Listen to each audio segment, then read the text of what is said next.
আসসালামু আলাইকুম ওরহমতুল্লাহি ওবরাকাতুহ। দেশে বা প্রবাসে যে যেখান থেকে দেখছেন সবাইকে স্বাগতম জানিয়ে শুরু করছি আজকের পর্ব। প্রিয় দর্শক, আজকের পর্বে রয়েছে আমাদের প্রিয় নবী হজরত মুহাম্মদ সাল্লাল্লাহু আলাইহি সাল্লামের চাচাতো ভাই হজরত জাফর ইবনে আবি তালিব রাদিয়াল্লাহু তাআলা আনহুর জীবনী। চলুন তাহলে মূল পর্বে যাওয়া যাক। আবু আবদুল্লাহ জাফর নাম, পিতা আবু তালিব এবং মাতা ফাতিমা, কুরাইশ গোত্রের হাশিমি শাখার সন্তান। রাসূলুল্লাহ সাল্লাল্লাহু আলাইহি সাল্লামের চাচাতো ভাই এবং হযরত আলী রাদিয়াল্লাহু তাআলা আনহুর সহোদর। বয়সে আলী রাদিয়াল্লাহু তাআলা আনহু থেকে 10 বছরের বড়। প্রিয় দর্শক, বনে আব্দি মান্নাফের 5 ব্যক্তির চেহারা রাসূল সাল্লাল্লাহু আলাইহি সাল্লামের চেহারার সাথে এত বেশি মিল ছিল যে প্রায়শই ক্ষীণদৃষ্টি লোকেরা তাদের মধ্যে পার্থক্য করতে গিয়ে তালগোল পাকিয়ে ফেলত। সে 5 ব্যক্তির মধ্যে 1 নম্বরে হলেন আবু সুফিয়ান ইবনুল হারিস ইবনে আব্দুল মুত্তালিব। তিনি একাধারে রাসূল সাল্লাল্লাহু আলাইহি সাল্লামের চাচাতো ভাই এবং দুধ ভাইও ছিলেন। 2. কুসাম ইবনুল আব্বাস ইবনে মুত্তালিব, তিনিও রাসূল সাল্লাল্লাহু আলাইহি সাল্লামের চাচাতো ভাই। 3. আস-সাইব ইবনে উবাইদ ইবনে আবদে ইয়াজিদ ইবনে হাশিম, তিনি ছিলেন ইমাম শাফিঈ রহমতুল্লাহি আলাইহির পিতামহ। 4. হাসান ইবনে আলী, যিনি রাসূল সাল্লাল্লাহু আলাইহি সাল্লামের দৌহিত্র ছিলেন। রাসূল সাল্লাল্লাহু আলাইহি সাল্লামের চেহারার সাথে তার চেহারার সাদৃশ্য ছিল সর্বাধিক। আর এর মধ্যে পঞ্চম ব্যক্তি হলেন জাফর ইবনে আবি তালিব রাদিয়াল্লাহু তাআলা আনহু। কুরাইশদের মধ্যে উচ্চ মর্যাদা ও সম্মানের অধিকারী হওয়া সত্ত্বেও অধিক সন্তান সন্ততি ও পোষ্যের কারণে আবু তালিবের আর্থিক অবস্থা ছিল দারুণ অসচ্ছল। মরার উপর খাড়ার ঘা, এ কথার মতোই সেই অনাবৃষ্টির বছরটি তার অসচ্ছল অবস্থাকে আরও নিদারুণ করে তোলে। সেই মারাত্মক খরার বছরে কুরাইশদের সব ফসল পড়ে যায়, গবাদি পশু ধ্বংস হয়ে যায়, মানুষের মধ্যে একটা হাহাকার পড়ে যায়। এ সময় বনি হাশিমের মধ্যে মুহাম্মদ ইবনে আবদুল্লাহ এবং তার চাচা আব্বাস অপেক্ষা অধিকতর সচ্ছল ব্যক্তি আর কেউ ছিলেন না। একদিন মুহাম্মদ সাল্লাল্লাহু আলাইহি সাল্লাম চাচা আব্বাসকে বললেন, চাচা, আপনার ভাই আবু তালিবের তো অনেক সন্তানাদি। মানুষ এ সময় দারুণ দুর্ভিক্ষ ও অন্য কষ্টের মধ্যে আছে। চলুন না আমরা তার কাছে যাই এবং তার কিছু সন্তানের বোঝা আমাদের কাঁধে তুলে নেই। তার একটি ছেলেকে আমি নেব এবং অপর একটিকে আপনি নেবেন। আব্বাস রাদিয়াল্লাহু তাআলা আনহু মন্তব্য করে বললেন, তুমি সত্যি একটি কল্যাণের দিকে আহ্বান জানিয়েছ এবং একটি ভালো কাজের প্রতি তুমি আমাকে উৎসাহিত করেছ। অতঃপর তারা দুজন আবু তালিবের নিকট গেলেন এবং বললেন, আমরা এসেছি আপনার পরিবারের কিছু বোঝা লাঘব করতে, যাতে মানুষ যে দুর্ভিক্ষে নিপতিত হয়েছে তা থেকে আপনি কিছুটা মুক্তি পান। আবু তালিব রাদিয়াল্লাহু তাআলা আনহু বললেন, আমার জন্য আকিলকে রেখে তোমরা যা খুশি তাই করতে পারো। অতঃপর মুহাম্মদ সাল্লাল্লাহু আলাইহি সাল্লাম নিলেন আলীকে এবং আব্বাস রাদিয়াল্লাহু তাআলা আনহু নিলেন হযরত জাফর রাদিয়াল্লাহু তাআলা আনহুকে। হযরত আলী রাদিয়াল্লাহু তাআলা আনহু প্রতিপালিত হতে লাগলেন মুহাম্মদ সাল্লাল্লাহু আলাইহি সাল্লামের তত্ত্বাবধানে। অতঃপর আল্লাহ তাআলা মুহাম্মদ সাল্লাল্লাহু আলাইহি সাল্লামকে নবুয়ত দান করেন এবং যুবকদের মধ্যে আলী রাদিয়াল্লাহু তাআলা আনহুই সর্বপ্রথম ঈমান আনার সৌভাগ্য অর্জন করেন। অন্যদিকে জাফর তার চাচা আব্বাসের নিকট প্রতিপালিত হয়ে যৌবনে পদার্পণ করেন এবং ইসলাম গ্রহণ করে স্বনির্ভর হন। হযরত জাফর ইবনে আবি তালিব রাদিয়াল্লাহু তাআলা আনহু ও তার সহধর্মিণী আসমা বিনতু উমাইস ইসলামী নূরের কাফিলার যাত্রাপথেই তাদের যোগদান করেন। তারা দুজনেই হযরত সিদ্দিক আকবরের হাতে রাসূল সাল্লাল্লাহু আলাইহি সাল্লাম দারুল আরকামে প্রবেশের পূর্বে ইসলাম গ্রহণ করেন। দারুল আরকাম মক্কার একটি গৃহ, যা দারুল ইসলাম নামেও প্রসিদ্ধ। গৃহটি আরকান ইবনে আব্দে মান্নাফ আল মাখজুমির। মক্কায় রাসূল করিম সাল্লাল্লাহু আলাইহি সাল্লাম এ বাড়ি থেকে মানুষকে ইসলামের দাওয়াত দিতেন। একদিন আবু তালিব রাদিয়াল্লাহু তাআলা আনহু দেখতে পেলেন রাসূল সাল্লাল্লাহু আলাইহি সাল্লামের পাশে দাঁড়িয়ে আলী রাদিয়াল্লাহু তাআলা আনহু নামাজ আদায় করছেন। এই দৃশ্য আবু তালিবের খুবই ভালো লাগলো। পাশেই দাঁড়ানো জাফরের দিকে তাকিয়ে তিনি বললেন, জাফর, তুমিও তোমার চাচাতো ভাই মুহাম্মদ সাল্লাল্লাহু আলাইহি সাল্লামের এক পাশে দাঁড়িয়ে যাও। জাফর রাসূল সাল্লাল্লাহু আলাইহি সাল্লামের বাম দিকে দাঁড়িয়ে সেদিন নামাজ আদায় করেন। এই ঘটনা জাফরের মনে দারুণ প্রতিক্রিয়ার সৃষ্টি করে। এর অল্প কিছুদিনের মধ্যেই তিনি ইসলাম গ্রহণ করেন। তার পূর্বে মাত্র 31 অথবা 32 জন ইসলাম গ্রহণ করেছিলেন। প্রথম যুগের মুসলমানরা যেসব দৈহিক ও মানসিক কষ্ট ভোগ করেছিল তার সবই এই হাশিমি যুবক ও তার যুবতী স্ত্রী ভোগ করেছিলেন, কিন্তু কখনো তারা ধৈর্যহারা হননি। তারা জানতেন জান্নাতের পথ বন্ধুর ও কণ্টকাকীর্ণ। যে বিষয়টি তাদের অন্যান্য দ্বীনী ভাইদের মতো তাদেরকেও পীড়া দিত এবং ভাবিয়ে তুলত তা হলো ইসলামী অনুশাসনগুলি পালনে এবং এক আল্লাহর ইবাদতে কুরাইশদের প্রতিবন্ধকতা সৃষ্টি। প্রতিটি ক্ষেত্রে কুরাইশরা তাদের জন্য উৎ পেতে থেকে এক শ্বাসরুদ্ধকর পরিবেশ গড়ে তুলত। এমনই এক মুহূর্তে জাফর রাদিয়াল্লাহু তাআলা আনহু তার স্ত্রী এবং আরও কিছু সাহাবা রাসূল সাল্লাল্লাহু আলাইহি সাল্লামের নিকট হাবশায় হিজরতের অনুমতি চাইলেন। অত্যন্ত বেদনা ভারাক্রান্ত হৃদয়ে রাসূল সাল্লাল্লাহু আলাইহি সাল্লাম তাদের অনুমতি দিলেন। ব্যাপারটি হযরত মুহাম্মদ সাল্লাল্লাহু আলাইহি সাল্লামের কাছে এতই কষ্টদায়ক ছিল যে এসব সৎ ও পবিত্র আত্মা লোক তাদের প্রিয় জন্মভূমি, শৈশব, কৈশোর ও যৌবনের চারণভূমি ছেড়ে যেতে বাধ্য হচ্ছে শুধু এ কারণে যে তারা বলে আমাদের প্রতিপালক আল্লাহ। তাছাড়া অন্য কোনো অপরাধে তারা অপরাধী নয়। তারা দেশ ত্যাগ করছে, তাদের উপর জুলম উৎপীড়ন চলছে, আর তিনি নিতান্ত অসহায়ভাবে তা তাকিয়ে তাকিয়ে দেখছেন। মুহাজিরদের প্রথম দলটি জাফর ইবনে আবি তালিব রাদিয়াল্লাহু তাআলা আনহুর নেতৃত্বে হাবশায় উপনীত হলেন। সেখানে তারা সৎ, ন্যায়নিষ্ঠাবান নাজ্জাশীর দরবারে আশ্রয় লাভ করলেন। ইসলাম গ্রহণের পর এই প্রথমবারের মতো তারা একটু নিরাপত্তার স্বাদ এবং নিঃসংকোচ চিত্তে স্বাধীনভাবে এক আল্লাহর ইবাদতে মাধুর্য অনুভব করলেন। প্রিয় দর্শক, মুসলমানদের এই দলটির হাবশায় হিজরত এবং সেখানে বাদশার দরবারে আশ্রয় ও নিরাপত্তা লাভের ব্যাপারে কুরাইশরা অবহিত ছিল। তারা তাদেরকে হত্যা অথবা ফিরিয়ে আনার জন্য ষড়যন্ত্র আরম্ভ করল। এই ঘটনার সাথে প্রত্যক্ষভাবে জড়িত হযরত উম্মু সালামা রাদিয়াল্লাহু তাআলা আনহু বলেন, আমরা যখন হাবশায় পৌঁছলাম সেখানে সৎ প্রতিবেশী এবং আমাদের দ্বীনের ব্যাপারে নিরাপত্তা লাভ করলাম। আমাদের প্রতিপালক আল্লাহ তাআলার ইবাদতের ব্যাপারে আমরা কোনো প্রকার জুলম অত্যাচারের সম্মুখীন হলাম না অথবা আমাদের অপছন্দনীয় কোনো কথাও আমরা শুনলাম না। একথা কুরাইশরা জানতে পেরে ষড়যন্ত্র শুরু করলো। তারা তাদের মধ্য থেকে শক্তিমান ও তাগড়া জওয়ান দুই ব্যক্তিকে নির্বাচন করে নাজ্জাশীর কাছে পাঠালো। এ দুই ব্যক্তি হলো আমর ইবনুল আস ও আবদুল্লাহ ইবনে আবি রাবিয়া। তারা তাদের দুজনের সঙ্গে নাজ্জাশী ও তার দরবারে চাটুকার পাদ্রীদের জন্য প্রচুর মূল্যবান উপঢৌকন পাঠালো। তাদেরকে বলে দেওয়া হয়েছিল হাবশার রাজার সাথে আমাদের বিষয়টি আলোচনার পূর্বেই প্রত্যেক পাদ্রীর জন্য নির্ধারিত হাদিয়া তাদের পৌঁছে দেবে। তারা দুজন হাবশা পৌঁছে নাজ্জাশীর পাদ্রীদের সাথে মিলিত হলো এবং তাদের প্রত্যেককে তার জন্য নির্ধারিত উপঢৌকন পৌঁছে দিয়ে বলল, বাদশাহ সাম্রাজ্যে আমাদের কিছু বিভ্রান্ত সন্তান আশ্রয় নিয়েছে। তারা তাদের পিতৃপুরুষের ধর্ম ত্যাগ করে নিজ সম্প্রদায়ের মধ্যে বিভেদ ও অনৈক্য সৃষ্টি করেছে। আমরা যখন তাদের সম্পর্কে বাদশাহর সঙ্গে কথা বলবো, আপনারা তাদের দিন সম্পর্কে কোনো রকম জিজ্ঞাসাবাদ ছাড়াই তাদেরকে আমাদের নিকট ফেরত পাঠানোর ব্যাপারে বাদশাহকে একটু অনুরোধ করবেন, কারণ তাদের জাতীয় নেতৃবৃন্দই তো তাদের বিশ্বাস ও আচরণ সম্পর্কে অধিক জ্ঞাত। তারাই তাদের সম্পর্কে সিদ্ধান্ত নেবেন। দরবারি পাদ্রীরা তাদের কথায় সায় দিল। উম্মু সালামা বলেন, বাদশাহ আমাদের কাউকে ডেকে তার কথা শুনুক, এর চেয়ে বিরক্তিকর আর কিছু আমর ইবনুল আস ও তার সঙ্গীর নিকট ছিল না। তারা দুজন নাজ্জাশীর দরবারে উপস্থিত হয়ে তাকে উপঢৌকন পেশ করল। উপঢৌকনগুলি নাজ্জাশীর খুবই পছন্দ হলো। তিনি সেগুলির ভূয়সী প্রশংসা করলেন। অতঃপর তারা বাদশাহকে বলল, মহামান্য বাদশাহ, আমাদের কিছু দুষ্ট প্রকৃতির ছেলে আপনার সাম্রাজ্যে প্রবেশ করেছে। তারা এমন একটি ধর্ম আবিষ্কার করেছে যা আমরাও জানি না এবং আপনিও জানেন না। তারা আমাদের দ্বীন পরিত্যাগ করেছে, কিন্তু আপনাদের দ্বীনও গ্রহণ করেনি। তাদের পিতা, পিতৃব্য ও গোত্রের নেতৃস্থানীয় ব্যক্তিরা তাদেরকে ফিরিয়ে নেওয়ার জন্য আমাদেরকে আপনার নিকট পাঠিয়েছেন। তাদের সৃষ্ট অশান্তি ও বিপর্যয় সম্পর্কে তাদের গোত্রীয় নেতারাই অধিক জ্ঞাত। নাজ্জাশী তার দরবারে উপস্থিত পাদ্রীদের দিকে তাকালেন, কিন্তু পাদ্রীরা বলল, মহামান্য বাদশাহ, তারা সত্য কথাই বলেছে, কারণ তাদের গোত্রীয় নেতারাই তাদের কৃতকর্ম সম্পর্কে অধিক জ্ঞাত। গোত্রীয় নেতাদের নিকট আপনি তাদের ফেরত পাঠিয়ে দিন, যাতে গোত্রীয় নেতারা তাদের সম্পর্কে সিদ্ধান্ত নিতে পারেন। পাদ্রীদের কথায় বাদশাহ দারুণভাবে ক্ষুব্ধ হলেন এবং বললেন, আল্লাহর কসম, তা হতে পারে না। তাদের প্রতি যে অভিযোগ আরোপ করা হচ্ছে সে সম্পর্কে তাদের জিজ্ঞাসাবাদ না করা পর্যন্ত একজনকেও আমি সমর্পণ করব না। সত্যিই তারা যদি এমনই হয় যেমন এই দু ব্যক্তি বলছে, তাহলে তাদেরকে সমর্পণ করব। তা না হলে তারা যতদিন আমার আশ্রয়ে থাকতে চায় আমি তাদেরকে নিরাপত্তার সাথে থাকতে দেব। উম্মু সালামা বলেন, অতঃপর নাজ্জাশী আমাদেরকে ডেকে পাঠালেন তার সাথে সাক্ষাতের জন্য। যাওয়ার আগে আমরা সকলে এক স্থানে সমবেত হলাম। আমরা অনুমান করলাম নিশ্চয়ই বাদশাহ আমাদের নিকট আমাদের দ্বীন সম্পর্কে জিজ্ঞাসাবাদ করবেন। তাই আমরা সিদ্ধান্ত নিলাম, যা আমরা বিশ্বাস করি তা প্রকাশ করে দেব। আর সবার পক্ষ থেকে আমাদের হয়ে কথা বলবেন জাফর ইবনে আবি তালিব, অন্য কেউ কোনো কথা বলবেন না। উম্মু সালামা বলেন, অতঃপর নাজ্জাশীর নিকট গিয়ে দেখতে পেলাম তিনি তার সকল পাদ্রীদের ডেকেছেন। তারা তাদের বিশেষ অভিজাত পোশাক পরে সাথে ধর্মীয় গ্রন্থসমূহ মেলে ধরে বাদশার ডান ও বাম দিকে বসে আছে। আমর ইবনুল আস ও আবদুল্লাহ ইবনে আবি রাবিয়াকেও আমরা বাদশার নিকট দেখতে পেলাম।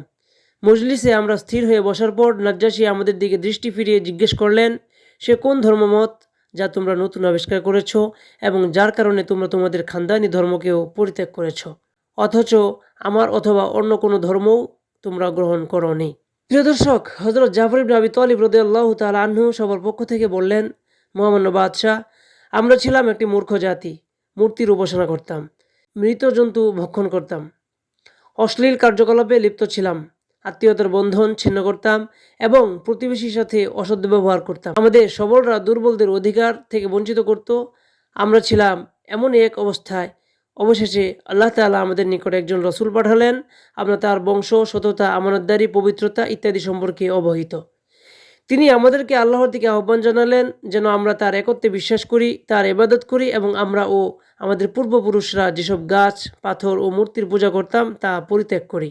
তিনি আমাদের নির্দেশ দিলেন সত্য বলার, গচ্ছিত সম্পদ যথাযথ প্রত্যাপনের, আত্মীয়তার বন্ধন অক্ষুণ্ণ রাখার, প্রতিবেশীর সাথে সদ্ব্যবহার করার, হারাম কাজ ও অবৈধ রক্তপাত থেকে বিরত থাকার। তাছাড়া অশ্লীল কাজ, মিথ্যা বলা, ইয়াতিমের সম্পদ ভক্ষণ ও নিষ্কলুষ চরিত্রের নারীর প্রতি অপবাদ দেওয়া থেকে নিষেধ করলেন। তিনি আমাদের আরও আদেশ করেছেন এক আল্লাহর ইবাদত করার, তার সাথে অন্য কোনো কিছু শরিক না করার, নামাজ কায়েম করার আদেশ দিয়েছেন, যাকাত দানের এবং রমজান মাসে রোজা রাখার কথাও আমাদেরকে বলেছেন। আমরা তাকে সত্যবাদী জেনে তার প্রতি ঈমান এনেছি এবং আল্লাহর কাছে থেকে যা কিছু নিয়ে এসেছেন তার অনুসরণ করেছি। সুতরাং যা তিনি আমাদের জন্য হালাল এবং হারাম ঘোষণা করেছেন আমরা তা হালাল ও হারাম বলে বিশ্বাস করেছি। মহামান্য বাদশাহ, অতঃপর আমাদের জাতির সকলে আমাদের উপর বাড়াবাড়ি আরম্ভ করল। তারা আমাদের দিন থেকে পুনরায় মূর্তি পূজার দিকে ফিরিয়ে নেওয়ার জন্য আমাদের উপর অত্যাচার চালালো। তারা যখন আমাদেরকে অত্যাচার উৎপীড়নে জর্জরিত করে তুলল এবং আমাদের দিনের মধ্যে প্রতিবন্ধক হয়ে দাঁড়ালো, তখন আমরা অন্য কোথাও না গিয়ে আপনার এখানেই আশাকে প্রাধান্য দিলাম, এই আশায় যে আপনার এখানে আমরা অত্যাচারিত হব না। উম্মু সালামা বলেন, অতঃপর নাজ্জাশী জাফর ইবনে আবি তালিবের দিকে একটু তাকালেন এবং জিজ্ঞেস করলেন, তোমাদের নবী আল্লাহর নিকট থেকে যা নিয়ে এসেছেন তার কিছু অংশ কি তোমাদের সঙ্গে আছে? হযরত জাফর ইবনে আবি তালিব রাদিয়াল্লাহু তাআলা আনহু বললেন, জি হ্যাঁ। অতঃপর বাদশাহ বললেন, আমাকে একটু পাঠ করে শোনাও তো। হযরত জাফর রাদিয়াল্লাহু তাআলা আনহু পাঠ করলেন, কাফ হা ইয়া আইন সদ। প্রিয় দর্শক, অতঃপর হযরত জাফর রাদিয়াল্লাহু তাআলা আনহু তা পাঠ করে শোনালেন। তিনার তেলাওয়াতকৃত আয়াতগুলোর অর্থ ছিল এরকম: এ তোমাদের প্রতিপালকের অনুগ্রহের বিবরণ তার বান্দা জাকারিয়ার প্রতি, যখন সে তার প্রতিপালককে আহ্বান করেছিল গোপনে। সে বলেছিল, আমার অস্থি দুর্বল হয়েছে, বার্ধক্যে আমার মস্তক সাদা হয়েছে।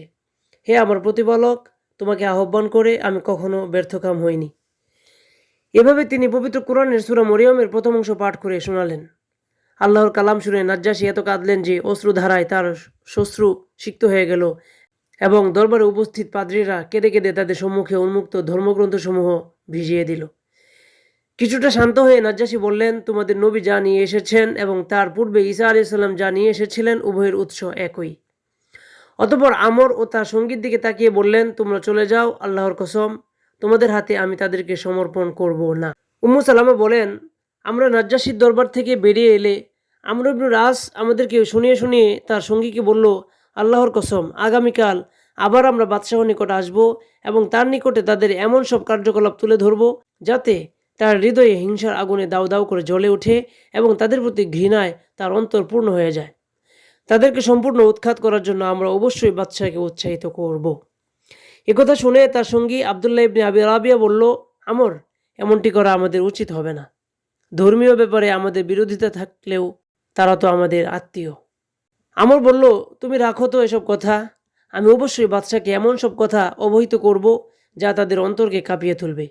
বাদশাকে আমি বলবো তারা মনে করে ঈসা ইবনে মরিয়ম অন্যদের মতোই একজন বান্দা।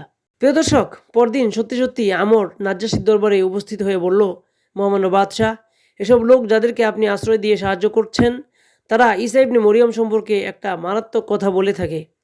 আপনি তাদের কাছে লোক পাঠিয়ে জিজ্ঞেস করে দেখুন তারা তার সম্পর্কে কি বলে। উম্মু সালামা বলেন, আমরা এ কথা শুনতে পেয়ে ভীষণ দুশ্চিন্তায় পড়লাম। আমরা পরস্পরকে জিজ্ঞেস করলাম, বাদশাহ যখন ঈসা ইবনে মরিয়ম সম্পর্কে জিজ্ঞেস করবেন তোমরা তখন কি বলবে? সবাই ঐক্যমতে পৌঁছলাম, তার সম্পর্কে আল্লাহ যা বলেছেন তার অতিরিক্ত আর কিছুই আমরা বলবো না। আমাদের নবী তার সম্পর্কে যা কিছু এনেছেন তা থেকে আমরা এক আঙ্গুলের ডগা পরিমাণও বাড়িয়ে বলবো না এবং কমিয়েও বলবো না। তাতে আমাদের ভাগ্যে যা থেকে তাই হবে।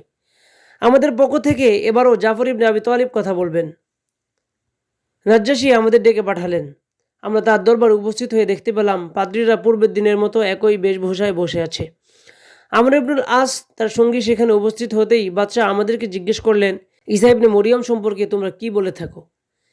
হযরত জাফর ইবনে আবি তালিব রাদিয়াল্লাহু তাআলা আনহু বললেন, আমাদের নবী তার সম্পর্কে যা বললেন তার অতিরিক্ত আমরা কিছুই বলি না। তিনি কি বলেছেন? বাদশাহ এই প্রশ্ন করলেন। অতঃপর হযরত জাফর ইবনে আবি তালিব রাদিয়াল্লাহু তাআলা আনহু বললেন, আমাদের নবী তিনি বলেছেন, হযরত ঈসা আল্লাহর বান্দা ও তার রাসূল। তিনি তার রূহ ও কালাম যা তিনি কুমারী ও পবিত্র মরিয়মের প্রতি নিক্ষেপ করেছেন। হযরত জাফর রাদিয়াল্লাহু তাআলা আনহুর কথা শুনে নাজ্জাশী হাত দ্বারা মাটিতে আঘাত করতে করতে বললেন, আল্লাহর কসম, ঈসা ইবনে মরিয়ম সম্পর্কে তোমাদের নবী যা বলেছেন তা একটি লুম পরিমাণও অতিরঞ্জন নয়। একথা শুনে নাজ্জাশীর আশেপাশে উপবিষ্ট পেট্রিয়ার্করা তাদের নাসিকা ছিদ্র দিয়ে ঘৃণাসূচক শব্দ বের করল। বাদশাহ বললেন, তা তোমরা যতই ঘৃণা করো না কেন। তারপর তিনি আমাদের দিকে তাকিয়ে বললেন, যাও, তোমরা স্বাধীন ও নিরাপদ। কেউ তোমাদের গালি দিলে বা কোনোরূপ প্রতিবন্ধকতা সৃষ্টি করলে তার বদলা নেওয়া হবে। আল্লাহর কসম, আমি সোনার পাহাড় লাভ করি, আর তার বিনিময়ে তোমাদের কারোর উপর সামান্য বিপদ আপতিত হোক, এটাও আমার পছন্দনীয় নয়। এরপর তিনি আমর ও তার সঙ্গীর দিকে ফিরে বললেন, এই দু ব্যক্তির উপর ঢোকন, তাদেরকে ফেরত দাও, আমার সেগুলি প্রয়োজন নেই। উম্মু সালামা বলেন, এভাবে আমর ও তার সঙ্গীর ষড়যন্ত্র ব্যর্থ হলো এবং তারা ভগ্ন হৃদয়ে পরাজিত ও হতাশ অবস্থায় দরবার থেকে বেরিয়ে গেল। আর আমরা উত্তম বাসগৃহে সম্মানিত প্রতিবেশীর মতো নাজ্জাশীর নিকট বসবাস করতে লাগলাম। অতঃপর হযরত জাফর ইবনে আবি তালিব রাদিয়াল্লাহু তাআলা আনহু ও তার সহধর্মিণী নাজ্জাশীর আশ্রয়ে সম্পূর্ণ নিরাপদ ও নিশ্চিন্তে পূর্ণ 10টি বছর অতিবাহিত করেন। সপ্তম হিজরিতে তারা দুজন এবং আরও কিছু মুসলমান হাবশা থেকে ইয়াসরিব অর্থাৎ মদিনার দিকে রওনা হলেন। তারাও মদিনায় পৌঁছলেন। আর এদিকে রাসূল সাল্লাল্লাহু আলাইহি সাল্লাম খায়বার বিজয় শেষ করে মদিনায় প্রত্যাবর্তন করলেন। রাসূল সাল্লাল্লাহু আলাইহি সাল্লাম জাফরকে দেখে এত খুশি হলেন যে তার দু চোখের মাঝখানে চুমু দিয়ে বললেন, আমি জানি না খায়বার বিজয় আর জাফরের আগমন দুটির কোনটির কারণে আমি বেশি খুশি। সাধারণভাবে সমগ্র মুসলিম সমাজ এবং বিশেষভাবে গরিব মুসলমানদের আনন্দ ও খুশি জাফরের আগমনে রাসূল সাল্লাল্লাহু আলাইহি সাল্লাম থেকে বিন্দুমাত্র কম ছিল না। কারণ জাফর ছিলেন গরিব মিসকিনদের প্রতি ভীষণ দয়ালু ও সহানুভূতিশীল। এ কারণে তাকে ডাকা হতো আবুল মাসাকিন বা মিসকিনদের পিতা বলে। জাফর ইবনে আবি তালিবের মদিনায় আসার পর একটি বছর কেটে গেল। অষ্টম হিজরির প্রথম দিকে সিরিয়ার রোমান বাহিনীকে আক্রমণের জন্য রাসূল সাল্লাল্লাহু আলাইহি সাল্লাম সেনাবাহিনী প্রস্তুত করলেন। যায়েদ বিন হারিসাকে সেনাপতি নিয়োগ করে তিনি বললেন, যায়েদ নিহত হলে আমির হবে জাফর ইবনে আবি তালিব। জাফর নিহত বা আহত হলে আমির হবে আবদুল্লাহ ইবনে রাওয়াহা। আর সে নিহত বা আহত হলে মুসলমানরা নিজেদের মধ্য থেকে একজনকে আমির নির্বাচন করবে। মুসলিম বাহিনী জর্দানের সিরিয়া সীমান্তের মুতা নামক স্থানে পৌঁছে দেখতে পেল 1,00,000 রোমান সৈন্য তাদের মোকাবেলার জন্য প্রস্তুত এবং তাদের সাহায্যের জন্য লাখম, জুজাম, কুদা ইত্যাদি আরব গোত্রের আরও 1,00,000 খ্রিস্টান সৈন্য পেছনে প্রতীক্ষা করছে। অন্যদিকে মুসলমানদের সৈন্য সংখ্যা মাত্র 3,000। যুদ্ধ শুরু হতেই যায়েদ বিন হারিসা বীরের ন্যায় শাহাদত বরণ করেন। অতঃপর জাফর বিন আবি তালিব রাদিয়াল্লাহু তাআলা আনহু তার ঘোড়ার পিঠ থেকে লাফিয়ে পড়েন এবং শত্রুবাহিনী যাতে সেই ঘোড়াটি ব্যবহার করতে না পারে সেজন্য নিজের তরবারি দ্বারা ঘোড়াটিকে হত্যা করে ফেলেন। তারপর পতাকাটি তুলে ধরেন রোমান বাহিনীর অভ্যন্তরভাগে বহুদূর পর্যন্ত প্রবেশ করে শত্রু নিধন কার্য চালাতে থাকেন। এমত অবস্থায় তার ডান হাতটি দ্বিখণ্ডিত হয়ে যায়। তিনি বাম হাতে পতাকা উঁচু করে ধরেন। কিছুক্ষণের মধ্যে তরবারির অন্য একটা আঘাতে তার বাম হাতটিও দেহ থেকে বিচ্ছিন্ন হয়ে যায়। তবুও তিনি হাল ছাড়লেন না। বাহু দিয়ে বুকের সাথে জাপটে ধরে তিনি ইসলামী পতাকা সমুন্নত রাখলেন। এ অবস্থায় কিছুক্ষণের পর তরবারির তৃতীয় একটি আঘাত তার দেহটি দ্বিখণ্ডিত হয়ে যায়। অতঃপর পতাকাটি আবদুল্লাহ ইবনে রাওয়াহা তুলে নিলেন। শত্রু সৈন্যের সাথে বীর বিক্রমে লড়তে লড়তে তিনিও তার দুই সাথীর অনুগামী হলেন। তারপর খালিদ বিন ওয়ালিদ পতাকা হাতে নিয়ে মুসলিম বাহিনীকে উদ্ধার করেন। এই যুদ্ধে হযরত আবদুল্লাহ ইবনে ওমর রাদিয়াল্লাহু তাআলা আনহু অংশগ্রহণ করেছিলেন। তিনি বলেন, জাফরের লাশ তালাশ করে দেখা গেল শুধু তার সামনের দিকেই 50টি ক্ষত চিহ্ন। সারা দেহে তার 90টিরও বেশি ক্ষত ছিল, কিন্তু তার একটিও পিছন দিকে ছিল না। এ 3 সেনাপতির শাহাদাতের খবর শুনে রাসূল সাল্লাল্লাহু আলাইহি সাল্লাম দারুণভাবে ব্যথিত হন। বেদনা ভারাক্রান্ত হৃদয়ে তিনি তার চাচাতো ভাই জাফরের বাড়িতে যান।